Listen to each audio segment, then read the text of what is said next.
Yesterday morning, my son Ryan called me, his voice cracking with panic. "Mom, why are all the cards declined?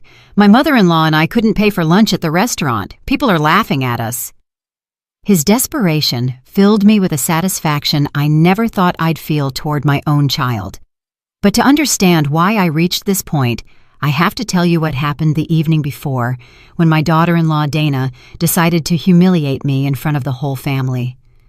I'm 68 years old, and for the last few years, ever since I was widowed, I've become the personal ATM for my son and his wife. Every whim, every craving, every unnecessary expense came out of my savings. But yesterday, while I was serving coffee in my own home, Dana turned to her friends who had come to visit and let slip the words that would change everything forever. "That old woman is only good for paying our bills." My son Ryan, instead of defending me, burst out laughing as if he'd just heard the funniest joke in the world. I stood there, coffee pot in hand, watching them make fun of me in my own living room. My hands trembled, but not from sadness. They trembled with a cold rage I had never felt before, because in that moment, I understood something I had been denying for years. To them, I wasn't a mother. I wasn't a mother-in-law. I wasn't even a person. I was just a bank account with legs. For 10 years, I was their financial salvation.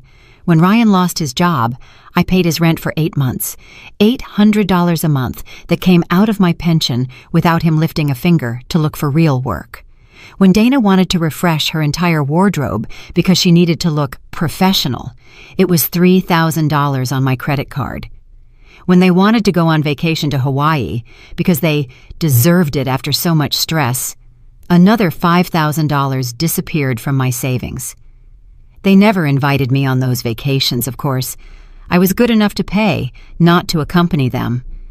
"It's a romantic trip, Mom," Ryan would tell me whenever I hinted that I'd like to see the ocean. "You understand, right?"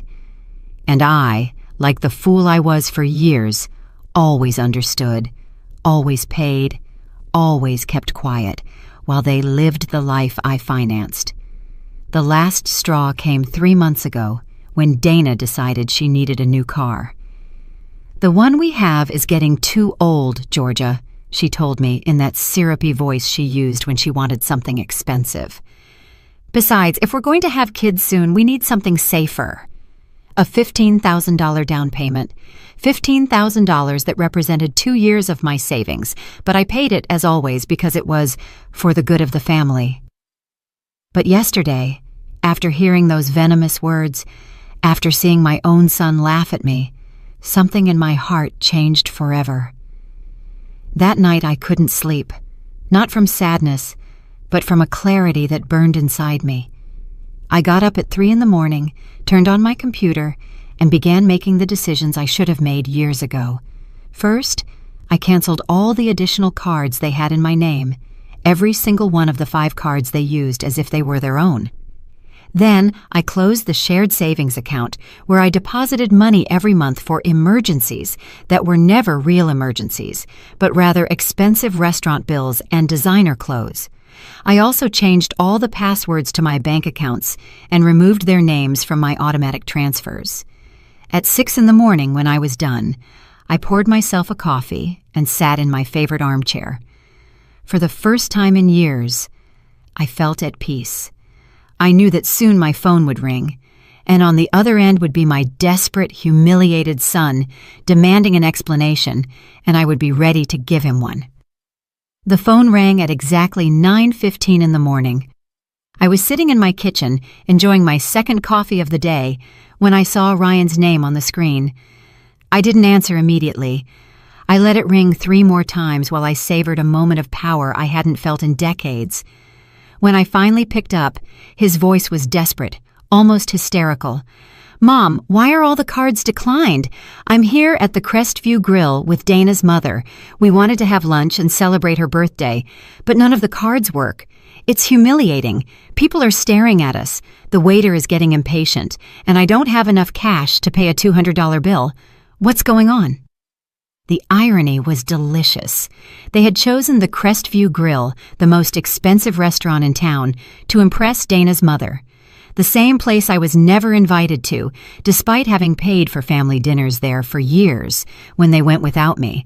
Now they were there, surrounded by the high society they so desperately wanted to impress, and they couldn't even pay for a single dish.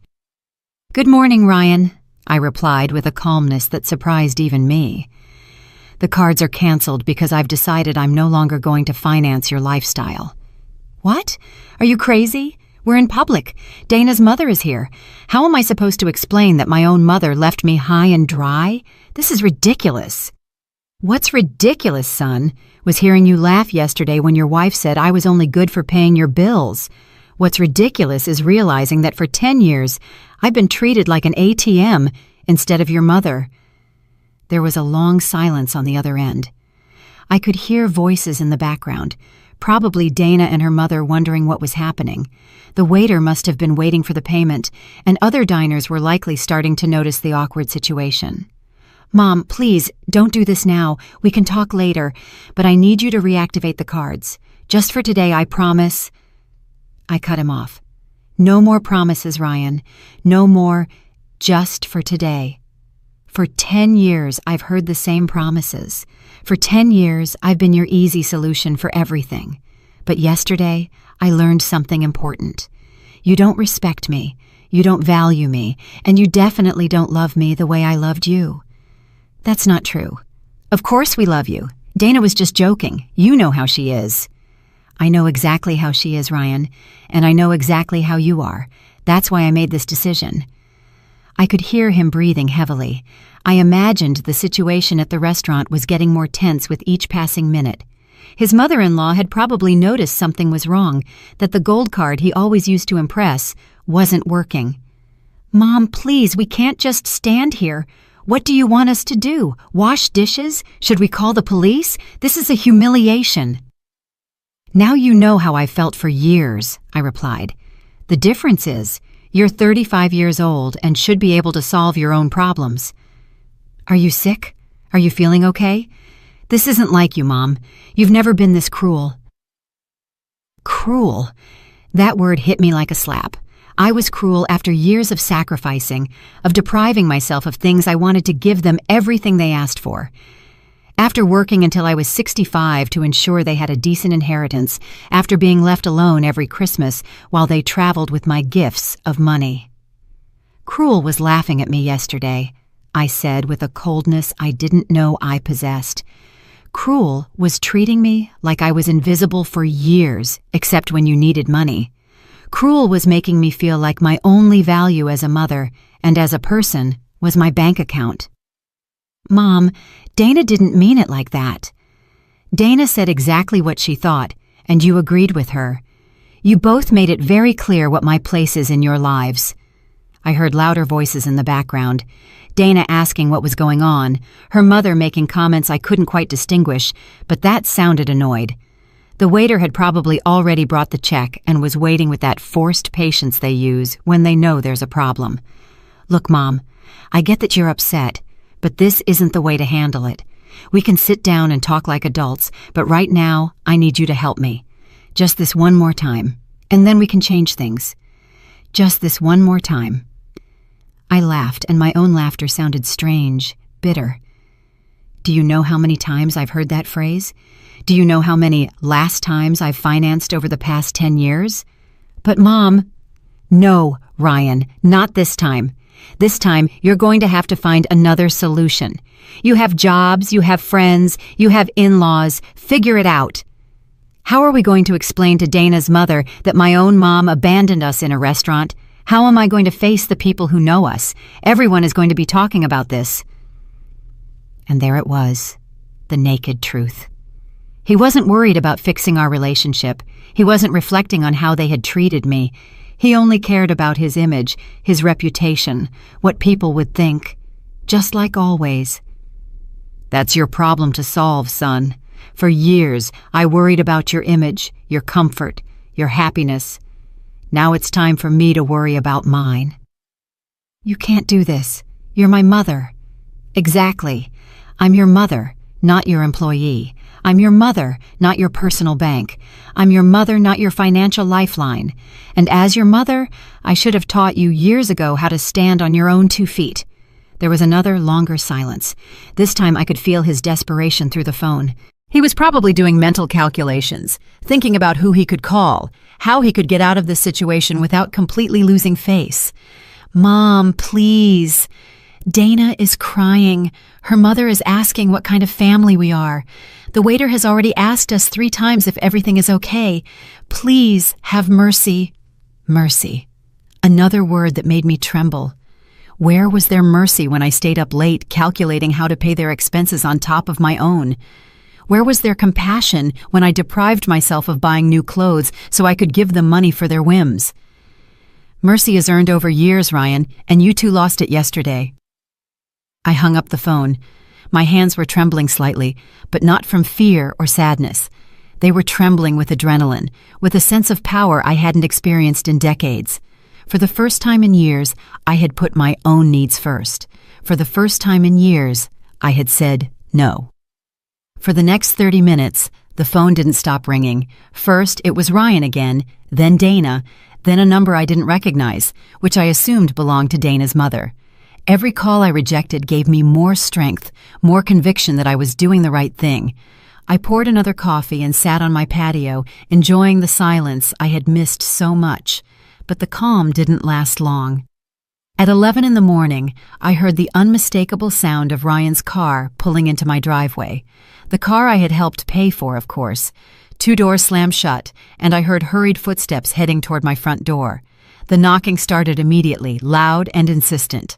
"Mom, open the door. We need to talk." Ryan's voice sounded different now, more desperate, but also more aggressive. "I know you're in there. Your car is in the driveway." I didn't move. I remained seated on my back patio, invisible from the front entrance, watching the birds visit the feeder I had installed last year.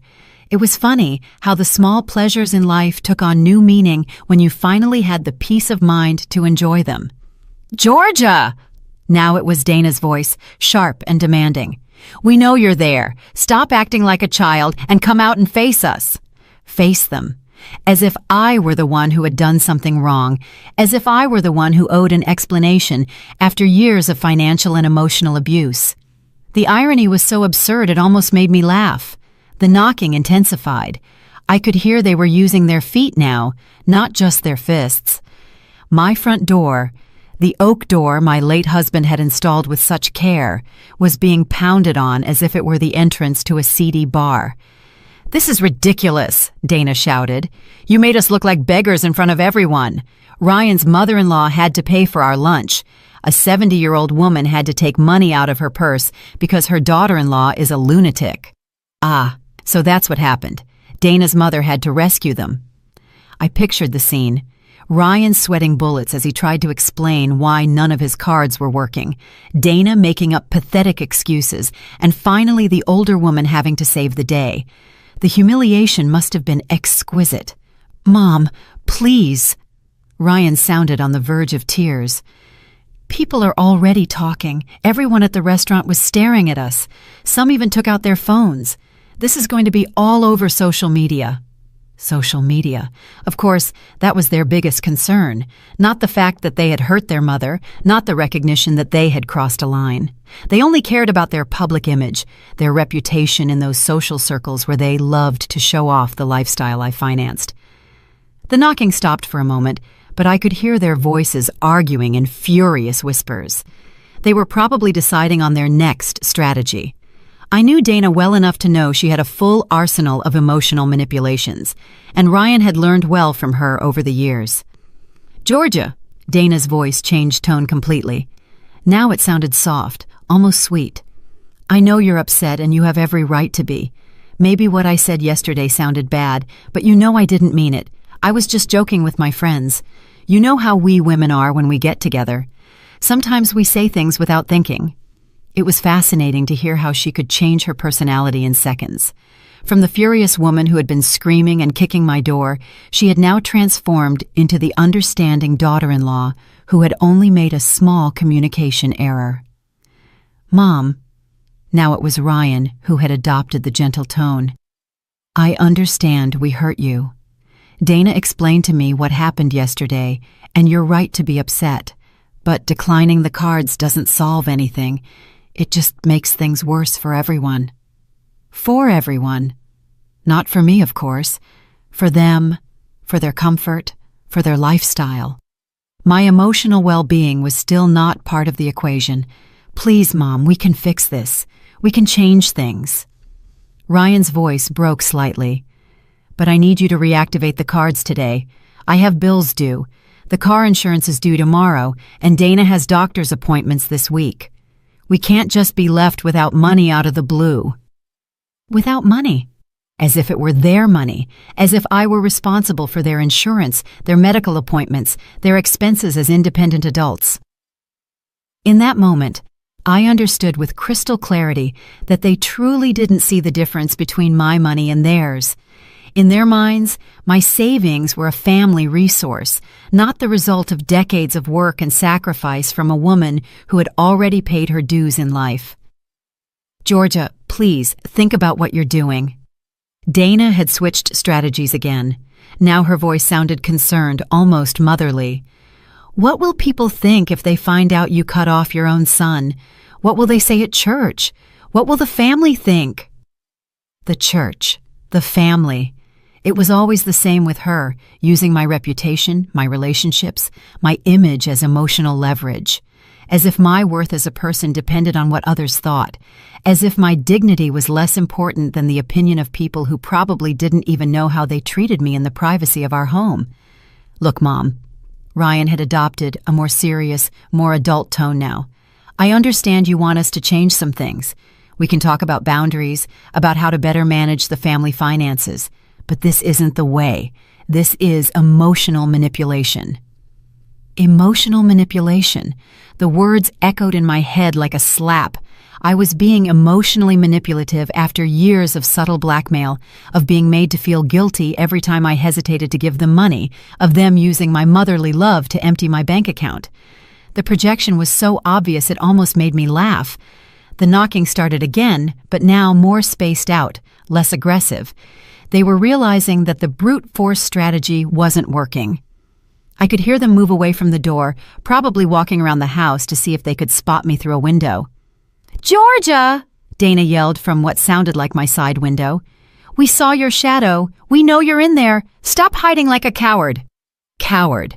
There was the real Dana again, the one who emerged when the sweet manipulations failed, the woman who had called me that old woman the day before, who had turned my generosity into a reason for mockery, who had trained my son to see me as a resource instead of a person.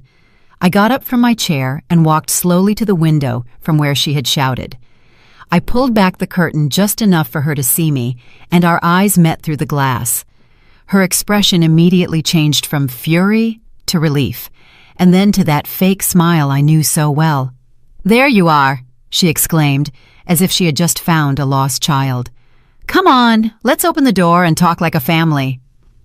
I looked her directly in the eyes for a long moment, feeling a strange calm. Then, very slowly, I closed the curtain again. I heard her shriek of frustration, followed by more pounding on the window, but this time I didn't flinch.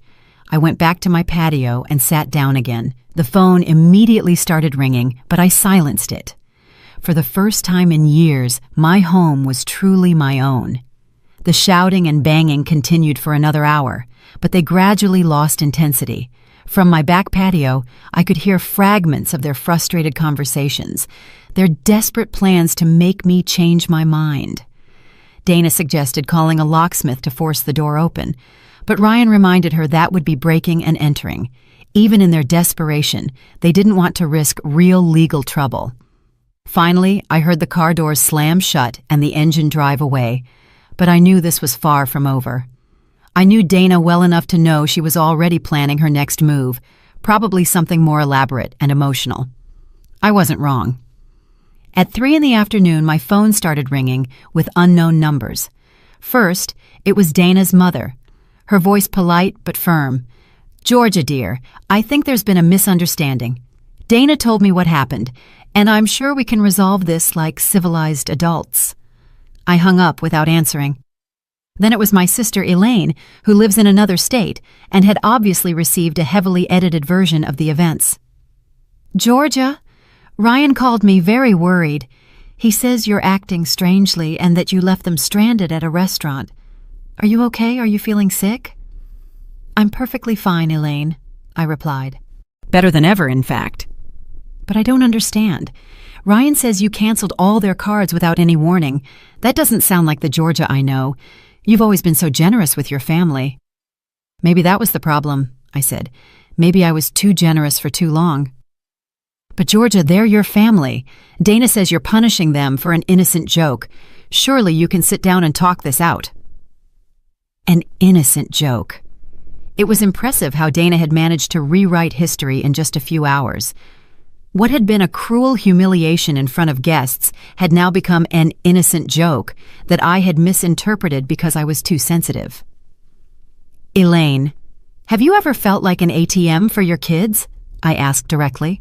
"What? No, why do you ask?" "Because that's exactly what I am to Ryan and Dana, and yesterday I finally realized it." "Georgia, you're exaggerating. Parents always help their children. It's normal. Is it normal to pay your adult son's rent for years? Is it normal to finance their vacations while you stay home alone? Is it normal for them to make fun of you for being generous?" Elaine was quiet for a moment. "Well, maybe they've taken advantage of your generosity a bit, but cutting everything off at once seems very drastic." "You know what's drastic, Elaine? Working until you're 65 to secure a decent inheritance for your son, only to find out he's already spending it while you're still alive." After that conversation, I decided to unplug the house phone. I put my cell phone on airplane mode. I needed silence to process everything I was feeling, to plan my next steps. That evening, as I prepared dinner for myself for the first time in months without the anxiety of waiting for calls asking for money, I realized something important. I didn't feel guilty. My whole life I had been trained to feel guilty when I didn't meet the needs of others, especially my family. But this time, that familiar guilt wasn't there. Instead, I felt something I hadn't experienced in years: mental clarity. It was as if I had been living in an emotional fog and could finally see clearly. Every decision I had made in the last 10 years flashed through my mind like a movie, and I could see patterns I hadn't wanted to acknowledge before. The cycle was always the same. Ryan or Dana would approach me with a temporary financial problem. I would initially resist. They would apply emotional pressure. "It's just this once. We're desperate. What will people think?" I would give in. They would solve their immediate problem, and a few weeks later, a new temporary problem would appear. There was never a real repayment plan, never a genuine acknowledgement of my sacrifice, and definitely never an invitation to share in the benefits of my own generosity. I paid for their vacations but wasn't invited. I financed their dinners at fancy restaurants but ate alone at home. I covered their medical expenses, but no one asked about my health. I got up and walked to my study, where I kept all my financial documents. It was time to do the real math, to understand exactly how much I had spent on them over the years. I pulled out my bank statements from the last 5 years and started calculating. The figure was devastating: $86,000. $86,000 in 5 years. That didn't even count the previous years, when I didn't keep such detailed records. It was more than half of my total pension, more than what many people earn in 2 years of work. But the most painful part wasn't the amount of money. It was realizing that in exchange for those $86,000, I had received mockery, indifference, and the treatment of being seen as an obligation rather than a blessing. As I reviewed the numbers, I found something that made me tremble with rage. They had been using one of my cards for premium streaming services, expensive gym memberships, and magazine subscriptions I didn't even know existed. Small monthly charges that added up to hundreds of dollars a year, money that was automatically coming out of my account to pay for luxuries I never enjoyed. That night, I made another important decision. I took my will out of the file cabinet and read it carefully. I had drafted that document 5 years ago when I still believed I was securing the future of a loving and grateful family. Ryan was the sole beneficiary of everything: the house, the savings accounts, the investments, everything. But now, I saw that will with different eyes. Why should I leave my entire estate to someone who had already spent more than half of it while I was still alive? Why reward someone with an inheritance who had treated me like a resource instead of a mother? I decided that the next day, I would call my lawyer to schedule an appointment. It was time to make some significant changes to my estate plans. If Ryan wanted to treat me like a bank, then he would have to be content with the interest, not the principal. I went to bed that night with a strange but liberating feeling. For the first time in years, I had made decisions based solely on my own well-being. For the first time in years, I hadn't stayed awake worrying about the financial problems of other adults. I slept better than I had in months. The next day, I woke up with an energy I hadn't felt in years.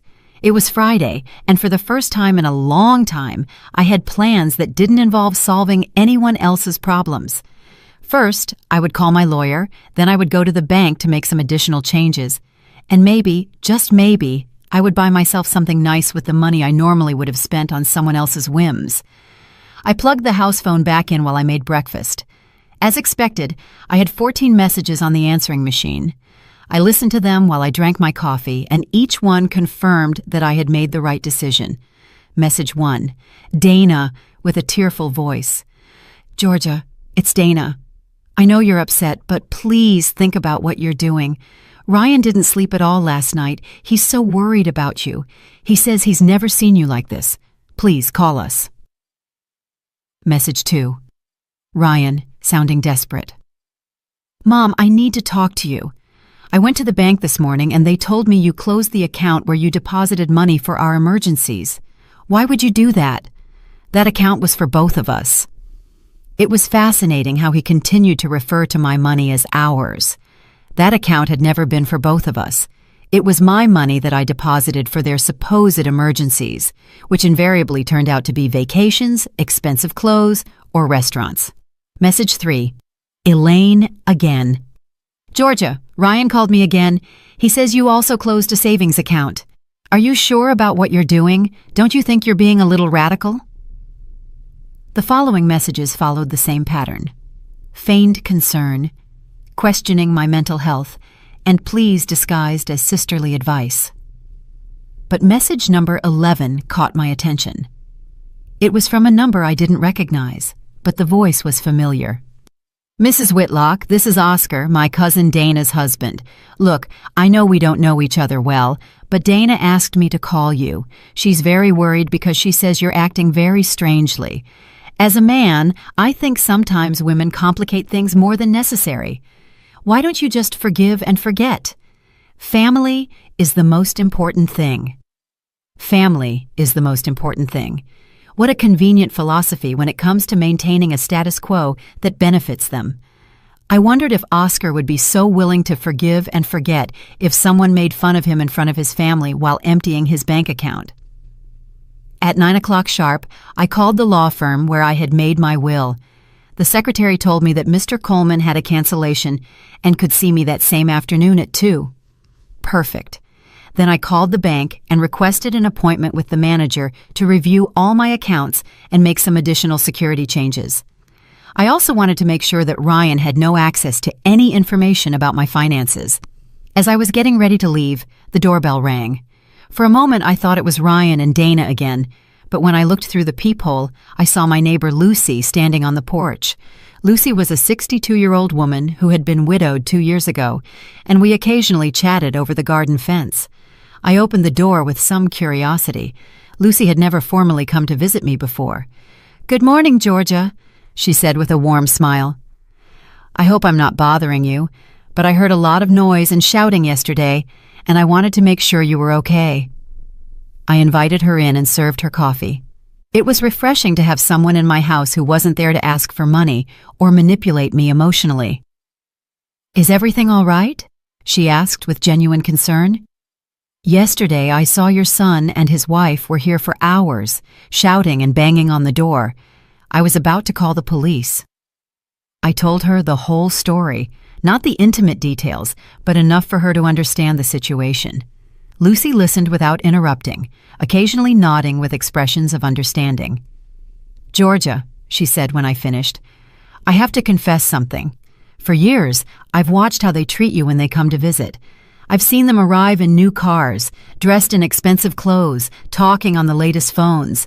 Meanwhile, you're still driving the same car from 10 years ago and shopping at discount stores." Her words hit me because it was external confirmation of something I had been denying internally. Others could see the obvious that I had refused to acknowledge. "But what has struck me the most," Lucy continued, "is that I've never seen them do anything for you. I've never seen them help you with your groceries, fix something in your house, or simply visit you without it being to ask for something." "Is it that obvious?"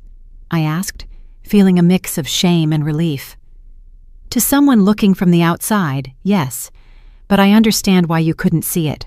When you're a mother, you always want to believe the best of your children." Lucy stayed for another hour, and our conversation was the most honest and liberating one I'd had in months. She told me about her own experiences with adult children who expected her to solve all their problems and how she had learned to set boundaries after being widowed. "You know what helped me the most?" she said before leaving, "realizing that being a good mother doesn't mean being a martyr. You can love your children without sacrificing your dignity for them." Her words resonated in my mind all the way to the bank.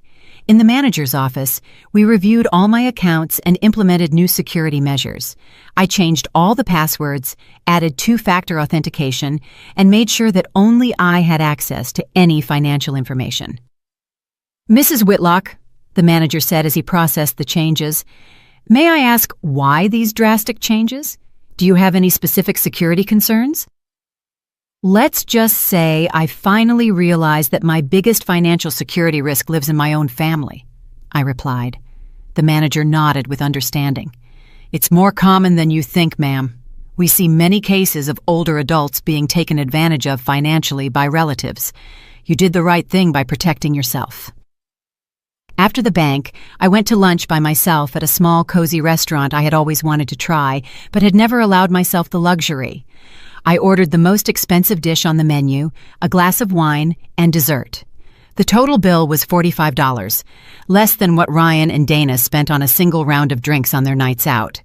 As I savored my lunch, I realized something important. It had been years since I had enjoyed a meal without the constant anxiety of calculating how much it was costing me, how much I might need to set aside for Ryan's next emergency, or whether I could afford this small personal pleasure. For the first time in years, I was eating with true appetite and enjoyment. The appointment with Mr. Coleman, the lawyer, was revealing in ways I hadn't anticipated. When I explained the situation and my desire to change my will, he showed no surprise at all. In fact, he told me that cases like mine were more frequent than I imagined. "Mrs. Whitlock," he said as he reviewed my current will, "I see we drafted this document 5 years ago. At that time, you designated your entire estate to your son, Ryan. Are you sure you want to make significant changes?" "Completely sure," I replied. Over these 5 years, I've seen my son's true character. He has shown that he doesn't value my generosity, and frankly, he has already spent more than half of his inheritance while I'm still alive. The lawyer took notes as I detailed the $86,000 I had documented, not counting the previous years. His eyebrows raised slightly when I mentioned the figure. "I understand your position," he said. "What kind of changes are you considering?" "I want to divide my estate. A portion for charitable organizations that truly help people in need, not capricious adults. Another portion for my sister Elaine, who has always been independent and has never asked me for anything. And for Ryan." I paused. "For Ryan, just enough to show that I haven't disinherited him out of malice, but not enough for him to continue living without working." "Are you thinking of a specific percentage?" 50% for charity, 30% for my sister, and 20% for Ryan, with the condition that he can only receive his share if he demonstrates a full year of complete financial independence. The lawyer smiled slightly. "That last condition is interesting and completely legal. You're essentially incentivizing personal responsibility." I left the law firm feeling a deep satisfaction. For the first time in years, I had made decisions about my future that reflected my real values, not my fears or my maternal guilt. When I got home, there was an unfamiliar car in my driveway. An older woman, elegantly dressed, was standing on my porch. It was Dana's mother, Claudia. "Georgia," she said with a forced smile when she saw me arrive. "Good, you're here. We need to have a woman-to-woman talk." I invited her in, more out of curiosity than politeness. I wanted to hear what version of the events this woman had received. "Look, dear," Claudia began once we were seated, "I know there was a misunderstanding yesterday between you and the kids. Dana told me everything, and frankly, I think you're exaggerating the situation." "Exaggerating?" I asked. "Well, yes. Dana says she made a comment that you misinterpreted, and now you've taken very drastic measures. Canceling your own son's credit cards. That seems like a very extreme reaction for a simple joke between women." A simple joke between women. It was impressive how the narrative had evolved. Now it wasn't just an innocent joke, but it was also my fault for not having a sense of humor. "Claudia," I said calmly, "do you give your daughter unlimited credit cards?" "No, but..." "Do you pay your adult daughter's rent?" "No, but that's different." "Do you finance your daughter's vacations while you stay home alone?" Claudia shifted uncomfortably in her chair. "Georgia, every family handles their finances differently." "Exactly. And I've decided to handle mine differently from now on." "But think about Dana and Ryan. They're young. They're building their future. They need support." "They are 35 and 32, respectively.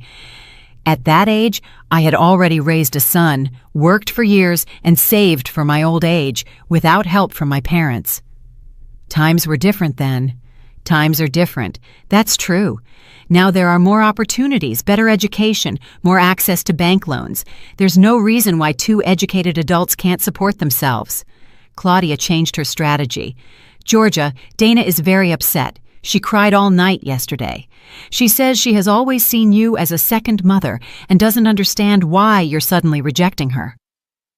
"A second mother who is only good for paying bills, according to her own words." "That was a joke. Women always complain about their mothers-in-law. It's normal." "Complaining in private is one thing, Claudia. Humiliating someone in front of guests is something else entirely." The conversation continued for another half hour, with Claudia using every manipulation tactic in the book. Guilt. Think about how your son feels. Fear. You're going to end up alone. Shame. What will people think? And even veiled threats. Dana has contacts in social services. Finally, when she realized that none of her tactics were working, she switched to a more direct approach. "Georgia, I'm going to be frank with you. Dana and Ryan are considering seeking legal help. There are ways to declare a person mentally incompetent if they show erratic behavior with their finances." There it was, the real threat behind all the emotional manipulation. If I didn't give in voluntarily, they would try to take away control of my own finances by force. "Claudia," I said, standing up, "I suggest you consult with a good lawyer before trying that. I just came from an appointment with mine, and he assured me that a person who protects their finances from family abuse is demonstrating mental competence, not the opposite." Her expression changed immediately. She realized she had shown her cards too soon. "I didn't mean..." She began to backtrack. "Yes, you meant exactly that," I interrupted. "And now that I know what your true intentions are, I think this conversation is over." I walked her to the door in silence. Before she left, she said, "Georgia, I hope you reconsider. A family war doesn't benefit anyone." There is no war, Claudia. There is only a woman who has finally learned to value herself. After she left, I sat in my living room and reflected on what I had just heard. Not only were they planning to intensify the emotional manipulation, but they were also considering legal measures to regain control over my money. That evening, I called Mr. Coleman and told him about Claudia's threat. He reassured me, explaining that to declare someone mentally incompetent requires solid medical evidence and an extensive legal process. Acting responsibly with one's personal finances does not qualify as evidence of incompetence. However, he warned me, I recommend you document everything. Record conversations if possible, keep records of their threats, and consider getting a preventative psychological evaluation to have evidence of your mental competence. That night, for the first time since this all began, I felt a little bit of fear. But it wasn't fear of doing something wrong. It was fear of how far they would be willing to go to regain control over my money. But I also felt something stronger than fear: determination. Claudia's threat kept me awake that night, but not from fear. It was from a cold rage that grew with every passing hour. How dare they consider declaring me mentally incompetent for protecting my own money? It was the ultimate manipulation. If you can't get what you want through persuasion, try to strip the person of their legal right to decide about their own life. The next day, Saturday, I followed Mr. Coleman's advice. First, I went to a private clinic where I had a complete psychological evaluation. The doctor, a professional woman in her 50s, listened as I explained the situation. "Mrs. Whitlock," she said after 2 hours of tests and interviews, "let me be perfectly clear. You are demonstrating exceptional mental lucidity. Recognizing patterns of abuse, setting healthy boundaries, and protecting your financial resources are signs of a completely competent mind. In fact, I would say you are acting more rationally now than when you were allowing the financial abuse." She gave me an official report documenting my complete mental competence, dated and sealed. It was my insurance policy against any future legal challenges. When I returned home, I found Lucy working in her garden. She came over to the fence that separated our properties with a worried expression. "Georgia, an older woman came by yesterday asking about you. She wanted to know if you had been acting strangely lately. I told her you seemed happier and more relaxed than ever." I told her about Claudia's visit and her veiled threat. Lucy listened with growing indignation. "That's unbelievable," she exclaimed. "Trying to have you declared incompetent for not wanting to give away your money is the most absurd thing I've ever heard." "What bothers me the most," I said, "is that they truly believe they are entitled to my money. They don't see it as my estate. They see it as their inheritance, paid in advance." "You know what you need?" Lucy said with a mischievous smile. "You need to get out and enjoy your freedom. When was the last time you did something just because you wanted to?" She was right. I had spent so many years living according to the needs and demands of others that I had forgotten what it felt like to do something simply for personal pleasure. "There's a 5-day cruise leaving next Wednesday," Lucy continued. "I was supposed to go with my sister, but she had to cancel due to health issues. Would you like to come with me?" The idea thrilled me immediately. When was the last time I had traveled for pleasure? When had I slept in a bed that wasn't my own, eaten in a restaurant without calculating the cost, or simply relaxed without the constant anxiety of Ryan's next financial crisis? "I would love to," I replied without hesitation. That afternoon, we booked the cruise, $1,500 per person for 5 days, all inclusive. It was a fraction of what I had spent on Ryan and Dana's last vacation, but this time, it would be for my own enjoyment. Sunday morning, while I was figuring out what to pack for the cruise, the doorbell rang. It was Ryan, alone this time. He looked terrible. Deep, dark circles under his eyes, wrinkled clothes, a desperate expression.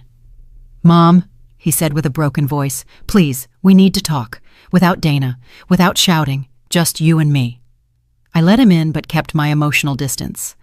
I had already learned to recognize when I was being manipulated. "Mom, I'm desperate," he began. "The car insurance is due on Monday, and I don't have the money to pay it. If I don't renew it, I can't legally drive, and without a car, I can't get to work." "How much is the insurance?" I asked. $250. "And how much did you earn last month?" $3,500. But what, Ryan?" "But we have expenses. The rent, food, utilities. And what else do you spend money on?" He was quiet for a moment. "Mom, don't you understand? Living is expensive." "Living is expensive when you have a lifestyle you can't afford," I replied. "Tell me one thing, son. How much did you spend on restaurants last month?" "I don't know, maybe." How much do you spend on streaming services, gym memberships, food delivery apps? That's different, Mom. Those are basic necessities. Streaming services are basic necessities? In the modern world, yes. You can't live like a hermit. There was the fundamental problem. Ryan genuinely believed that luxuries were necessities and that real necessities were someone else's responsibility. Ryan, I said calmly, you're 35 years old, you have a college education, you have a job. Why can't you pay a $250 car insurance bill? Because there's no money left after everything else. Then cut back on everything else. It's not that easy. You can't just cut expenses like that. Why not? Why? Why? He became visibly frustrated. Because we have a life to maintain. A life you can't afford. But you've always been there to help us. And there was the naked truth. He wasn't asking for temporary help. He was claiming what he considered his right. In his mind, I was a permanent part of his financial structure, not a mother who occasionally provided support. Ryan, I'm going to ask you something, and I want an honest answer. Have you ever, in these 10 years, made a real budget and tried to live solely on your salary? He fell silent. Have you ever considered moving to a cheaper apartment? Silence. Have you ever voluntarily cut back on expenses so you wouldn't have to ask me for money? Mom, those are unfair questions. Unfair? It's unfair to ask a 35-year-old adult if he has tried to live within his means. You don't understand the pressure we're under. Dana has expectations. Her friends live a certain way. We can't look poor. And when did you consider that my expectations and my financial pressure mattered? For the first time in the conversation, Ryan was completely silent. I could see in his eyes that he was processing something he had never considered before. Mom, he finally said in a softer voice, I didn't know you felt pressured. Really? You never wondered how I could afford your lifestyle while I ate beans and rice? You never wondered why I never bought new clothes for myself, but always had money for your emergencies? Tears began to roll down his cheeks. I thought you liked helping us. I thought it was your way of showing love. And it was, Ryan. But you turned my love into an obligation. You turned my generosity into an expectation. And finally, you turned my sacrifice into a reason for mockery. Mom, what Dana said was the straw that broke the camel's back, but the glass had been filling up for years. Ryan cried silently for several minutes. When he finally spoke, his voice sounded different, more mature. What can I do to fix this? You can start by paying for your own car insurance. Ryan sat in my living room for almost an hour after our conversation. We didn't talk much more, but I could see that something had changed in his expression. For the first time in years, he seemed to be truly reflecting on his behavior instead of just looking for ways to get what he wanted. When he finally left, he said, Mom, I'm going to find a way to pay for the insurance, and we're going to have a serious talk about our expenses. I didn't completely believe him, but at least it sounded like a first step toward maturity. On Monday morning, as I was packing for my cruise on Wednesday, I received an unexpected call. It was Dana, but her tone was completely different from the one she had used in the previous days. Georgia, she said in a calm voice, I know things have been tense between us. Could we meet for coffee? Without Ryan, without drama, just the two of us. I agreed, more out of curiosity than any hope of reconciliation. We met at a small coffee shop near the mall. Dana arrived dressed more simply than usual, without the expensive jewelry and designer clothes she normally wore. She looked tired, but also more humble. Georgia, she began after we ordered our coffees, I want to sincerely apologize for what I said last week. It was cruel, disrespectful, and completely inappropriate. What made you change your mind? I asked directly. Honestly, the humiliation at the restaurant, but not just that. These past few days, I've had to face the reality of our finances without your support, and I realized something terrifying. What was that? that we have no idea how to live within our means. We've been living for years as if we were rich because you financed the difference between our income and our expenses. It was the first time I had heard Dana offer an honest reflection on her financial situation. Yesterday, she continued, Ryan and I sat down and made a real budget, just with our salaries, without any outside help. Do you know what we discovered? Tell me. That we spend almost double what we earn. Double, Georgia. Not just a little more, but double. And you always covered the difference. And what are you going to do now? We're going to have to make drastic changes. The apartment where we live costs $1,200 a month. With our combined salaries, we should be paying $800 at most. We're going to have to move. And is Ryan on board with that? He resisted at first, but when he saw the numbers on paper, he had no choice. We're also going to have to cancel memberships, services, and completely change the way we socialize. Dana paused to take a sip of her coffee. Georgia, I want to ask you something, and please be honest with me. When did you start to resent our financial dependence? The question surprised me with its directness. I think the resentment grew gradually, but it crystallized when I realized that you not only expected my help, but took it for granted. When was that? When you stopped asking me for money and just started using it. When the additional cards became a normal thing. When my savings became your automatic emergency fund. Dana nodded with a look of shame. You're right. At some point, we stopped seeing you as a person who was helping us and started seeing you as a resource. Exactly. Is there any way we can rebuild our relationship? Dana asked me. I'm going to be completely honest with you. The relationship we had before is gone. That relationship was based on an unsustainable dynamic where I gave and you took. If we want to build something new, it has to be on completely different foundations. What kind of foundations? Mutual respect, financial independence on your part, and a relationship where my value isn't determined by my economic utility. Dana was silent for a long moment. Does that mean you'll never help us again? It means that if you ever need real help in a genuine emergency, after you have proven that you can live responsibly on your own, we could consider it. But it would be help, not a permanent subsidy. How long would we have to prove our independence? It's not a test with a deadline, Dana. It's a change of life.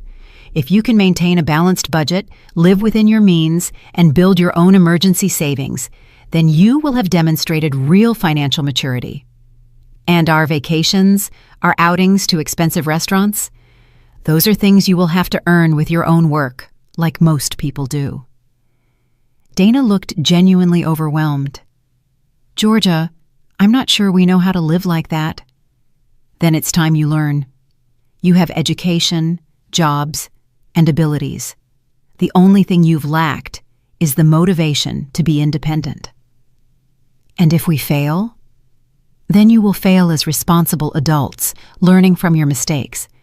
But at least you will fail as masters of your own decisions, not depending on someone else to solve your problems. We finished our coffees in a thoughtful silence. As we got up to leave, Dana said to me, Georgia, I know this doesn't fix everything, but I want you to know that I've learned something important this week. What's that? That being an adult isn't just about being of adult age, it's about taking on adult responsibility.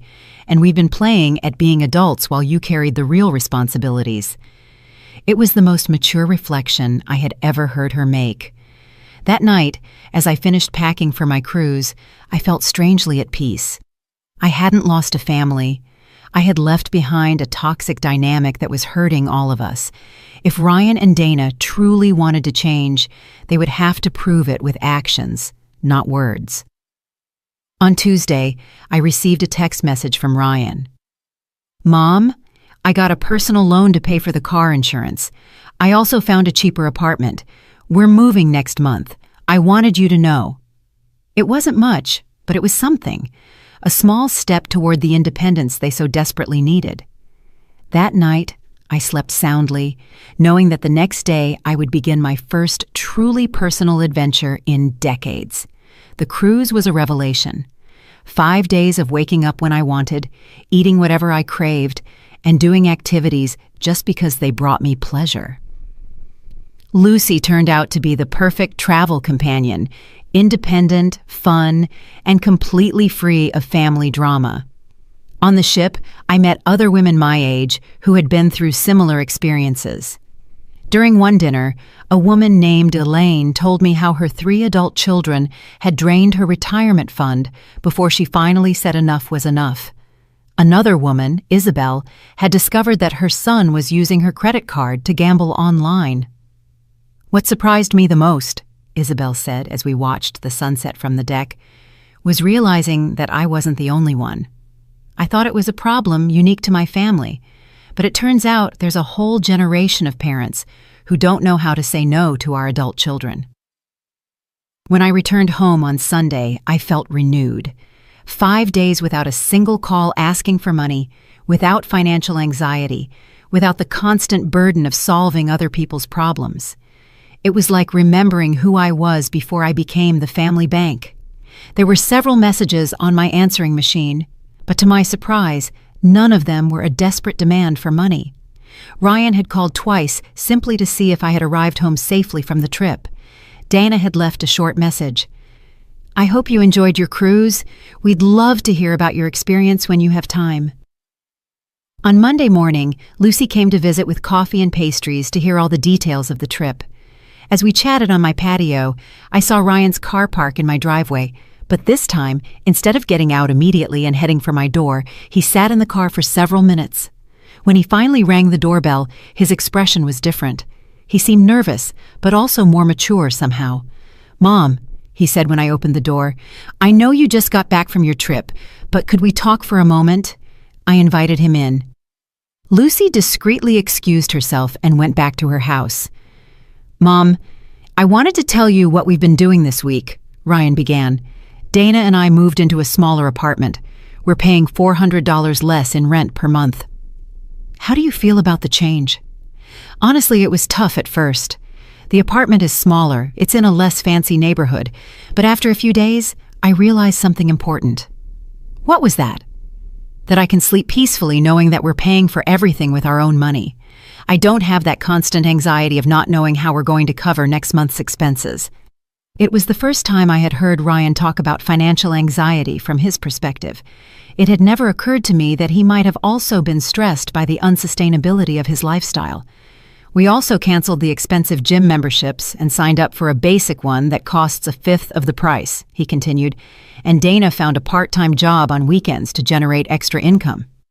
"Dana is working more?" "Yes, and it was her idea. She says she wants to contribute more actively to our finances instead of just managing money that comes from other places." I was surprised to hear that Dana had taken that initiative. "Mom, I also wanted to apologize formally, not just for what happened 2 weeks ago, but for all these years. I never realized I was treating you like an ATM instead of my mother." "What made you realize it?" "When we had to make our first real budget, I realized I had no idea how much it really cost to live. My entire adult life, I had been living beyond my means because you covered the difference."